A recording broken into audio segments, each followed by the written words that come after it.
Hi, it's Ellie. You found the Hidden Grove, and this video I'm going to be recapping my January. I'm going to be recapping the decks I used, the books I read, and just general comments about the month. I'm going to start with talking about the capsule collection I did. It was a VR to Hug a Tarot and to Tarot is Cozy. And I really loved this. I used 2 decks for reading the entire month. It worked really well for me. I feel like I don't do like full readings every single day, maybe multiple times a week, but I didn't need more than those 2. And it was really a great way to get to know the decks on another level. Sorry, I had to adjust my camera a little bit, but I'll just get into it. So the deck I used for my daily draws was the Aqua Maree Tarot. I'm not going to flip through it too much just because if you saw my capsule collection video, I already did this with the decks I showed, but I really enjoyed using this deck. It was nice to step back from using it in big spreads because it was getting a little overwhelming for me, so I got to really focus on the individual images and all the aspects of the collage. Some of these cards have some interesting interpretations of the tarot meanings, so it was cool to kind of pull those out of the art. Yeah, that was my daily draw deck, and I really enjoyed it. I have been, for the month of January and also in December, studying the Hermetic Tarot.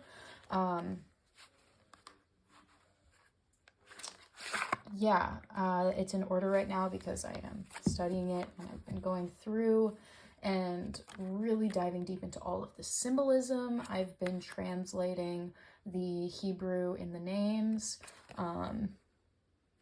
like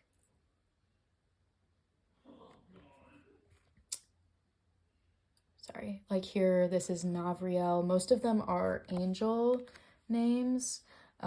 This one was kind of funny translating it. So the thing about Hebrew is that when it's written in block like this, there's no vowels in Hebrew. So you kind of have to fill in the vowels depending on the word, and different words have different values. You just kind of assume that they're there.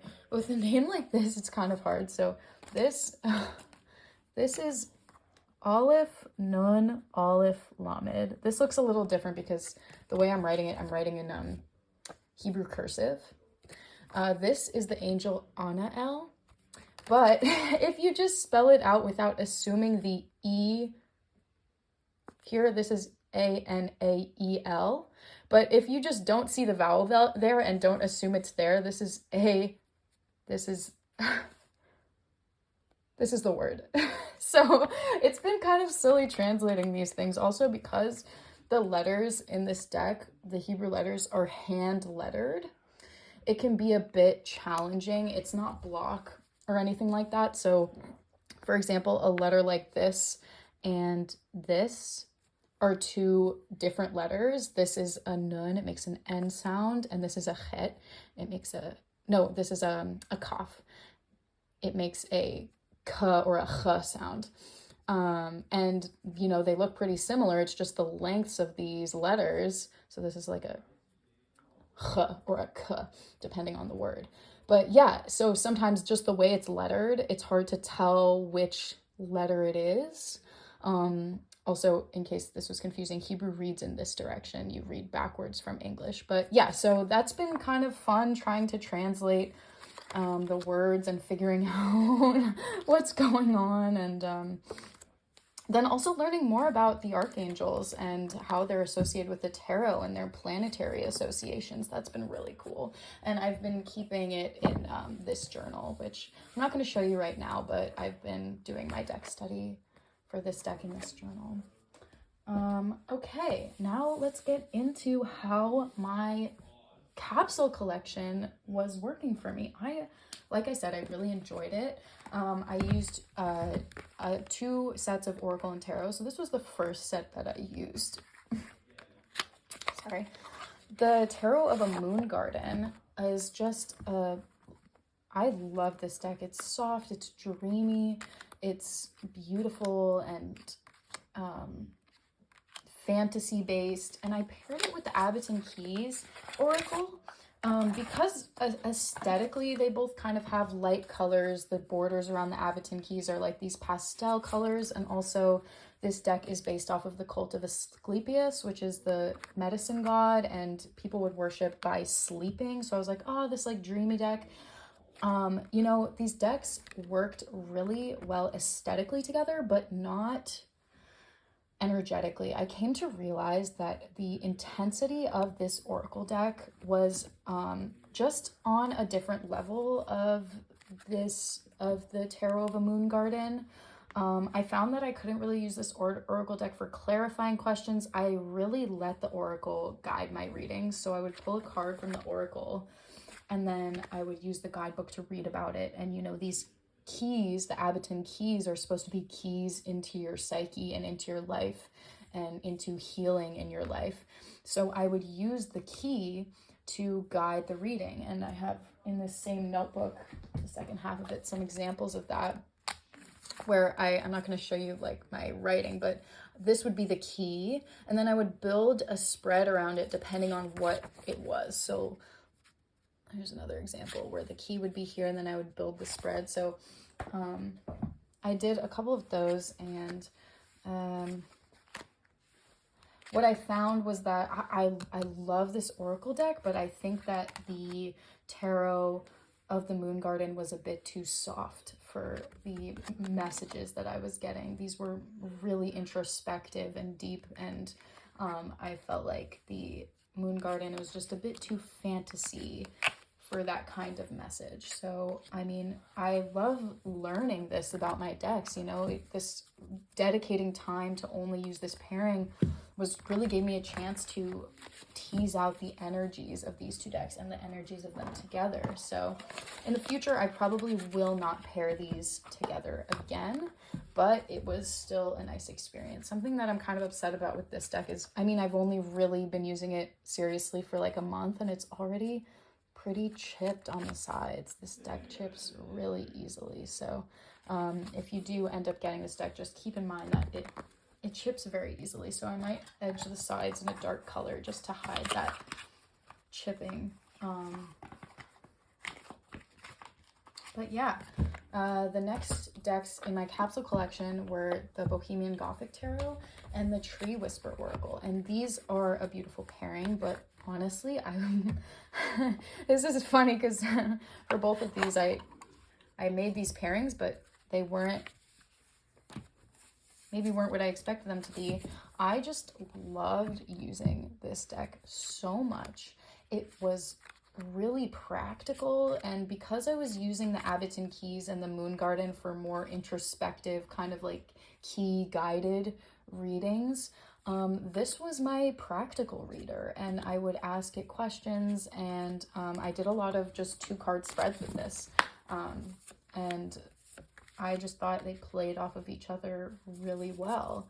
And I really enjoyed getting to know the Bohemian Gothic Tarot. It felt like the characters in this tarot were giving me a message. Like, the main essence of the deck is in the figures, I think, and the way that they are interacting with their surroundings. And it was less about reading symbols and more about reading the energy of the people in the deck. And I really, really loved that. Of course, the aces and other cards, some of them don't have figures, but that's pretty rare. It's mostly just these figures, and their expressions sometimes are so different than what you would expect from that card. And I loved using that to, you know, get different meetings. I really enjoyed using this deck, and it worked well for me as a practical reader. Surprisingly, I thought it would be kind of this like intense, like gothic, introspective reading, and it wasn't. It was quite practical. And you can see this is my planner, and I kind of, some of my readings with the Bohemian Gothic were in there, and you can see I did mostly 2-card readings. And you know, I think there were 2 instances where I ended up pulling Oracle for clarification, And I did use this deck, the Tree Whisper Oracle, which I think works really well with it, but I didn't really need it, and I didn't feel like pulled to use it with an oracle. My phone died, but I'm back. I'm filming on my phone, so yeah. What was I saying? That I don't feel like I needed an oracle for this, but I do still love this combo, and I used it maybe once or twice. Okay, so that was, oh, also I got the Bohemian Gothic guidebook with the deck, and it's amazing. I love it. Like the oh my god, the descriptions of the cards are just so gothic. Like, it's so good. Anyway, let's move on to books. Actually, let's move on to the one new deck I received in January. So I received a Kickstarter that I backed last year, and it is the Erika's Lenormand of Hope. I really love the art on this. It is one of my goals this year to start reading Lenormand. And when I saw this Kickstarter, I just thought it would be perfect to read on. The images are just very clear, and I know what I'm looking at. And I started looking through this little white book, and it is surprisingly detailed and comprehensive, although the writing is like really, really small. But I love that it comes with such a comprehensive guidebook, and the art is stunning. I'm going to leave it in order for now, just because I do want to read through the guidebook with the cards in front of me before I start using it. But yeah, this is the one deck I received in January.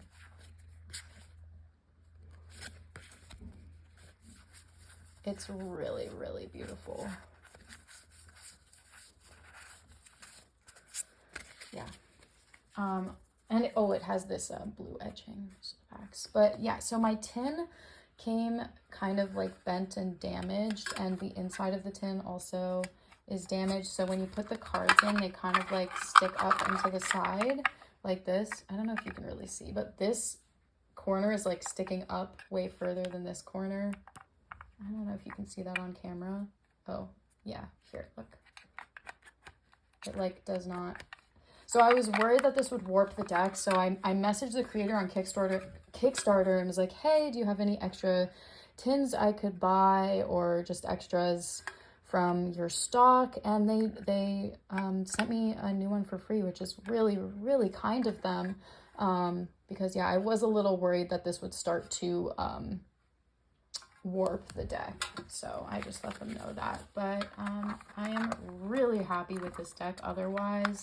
Yeah, because of the corner kind of sticking up, it also doesn't like close completely all the way. Like, you can kind of hear.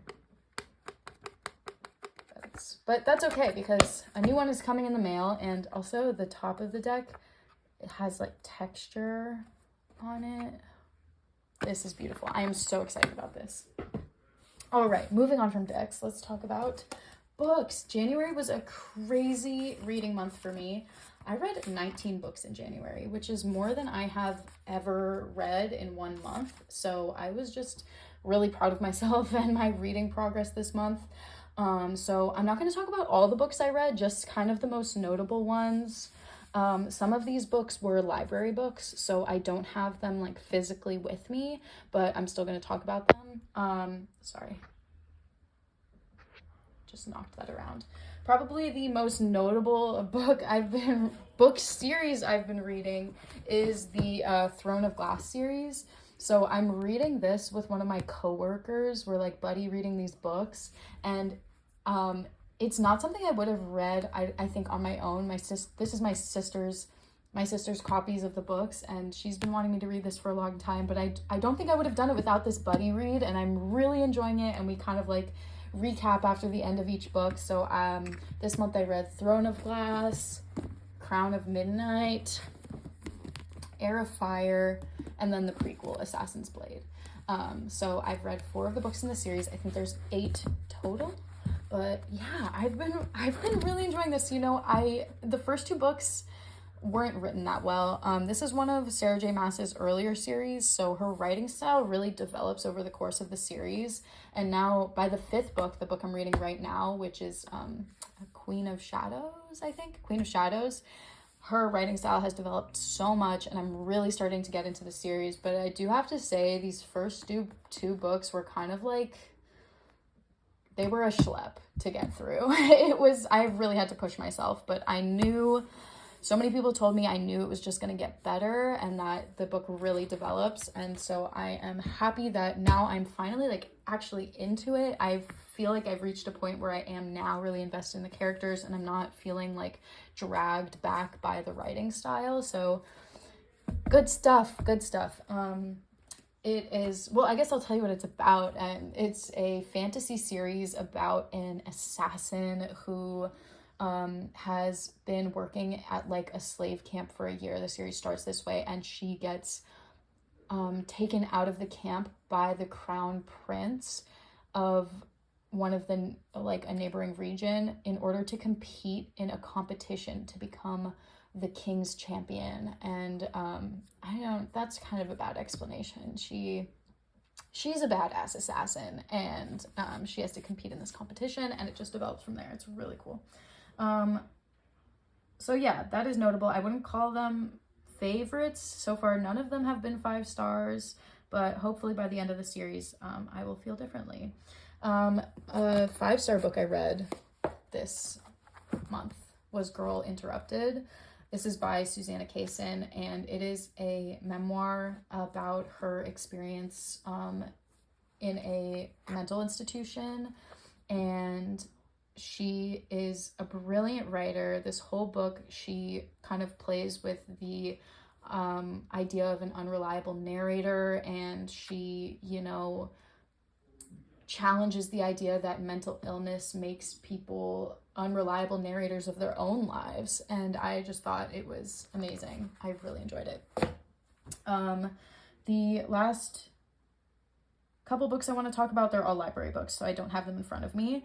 I read Foster by Claire Keegan. It's a short book, I think maybe just something like 70 to 100 pages. I read it in a day, and it was beautiful. It's a story about a girl from a poor Irish family who her parents just, for a summer, they have too many mouths to feed and they're struggling financially, so they send her to live with some distant relatives. And there she discovers what it feels like to, truly be loved and cared for the first time. And it's told through the eyes of a child, this like awe about feeling loved and feeling like a part of a family. And it's really, really a beautiful book, and I loved it so much. I highly recommend it. It's a super quick read, but it's emotional and beautiful. What else? Oh, a series I absolutely loved. Like, not the type of fantasy series that you have to, just read a couple books to get into it. No. Amazing off the bat, and 3 books in, it is still amazing. The Locked Tomb series. So that's Gideon the Ninth, Harrow the Ninth, and Nona the Ninth. I read Harrow and Nona in January, and I absolutely love these books. It is like fantasy sci-fi, where it starts off fantasy, but then over the course of the series, you realize that it is set in our universe, so it kind of explains all of the fantasy elements with science. So you end in a sci-fi novel, which is really cool to see that develop through the course of the series. And all I can say about it, it's about lesbian necromancers in space, and it is sick. And each book is told in such a different writing style. Oh, the series is by Tamsyn Miur, and each book is written in such a different style, but they blend together so well, and the stories just, oh my god, it's amazing. I have to say, the second book, I was confused the entire time I was reading it, but in a good way. Like, I don't know, I don't think I've ever been so completely confused by a book and still loved it so much. So I don't know if that's gonna encourage you to read it, but the Locked Tomb series, super awesome. So those were my favorites of the month. And then another couple notable reads. I read Yellowface by RF Kuang, and this was my first like satire literary fiction book I've read, and wow, was I annoyed for that whole book. But I was supposed to be annoyed, so I think it did its job. It's a book about a girl who plagiarizes her friend's book, and she passes it off as her own, and she is so annoying, and she just consistently makes the worst decisions through the whole book. And her mental dialogue with herself, her inner monologue, it's just like, oh my god, you're so racist. It's like bad. Okay, so I it was definitely a reading experience. And then another notable book was I read Sorcery of Thorns, and it was fine. It was a fantasy book, and I didn't like absolutely love it, but the magic system is super cool. Like, the book was good, and it was I didn't hate it, but what made the book stand out was the magic system, where books have their own personalities and you can interact with them in different ways, and some books won't open unless you give it 2 compliments, and some books need to be completely alone in a room before they'll open for you. It's that sort of thing where you have all these interactions with different like encyclopedias and books, and that was cool. Now I'm just rambling, and I feel like it's weird that I don't have something to show you because these were library books, but yeah, that is all. That is my January. I read an insane amount, and I don't think I ever will again. It was just like, I felt like kind of crazy, but I was really enjoying myself. But I did feel like I was a bit checked out from reality at times, which probably wasn't a good thing, but you know, I'm back, and I am planning to read a lot in February as well. I have a TBR list, and I guess I might go over that in my next video where I'm talking about my February capsule collection. But yeah, I guess that's all for now. Bye-bye.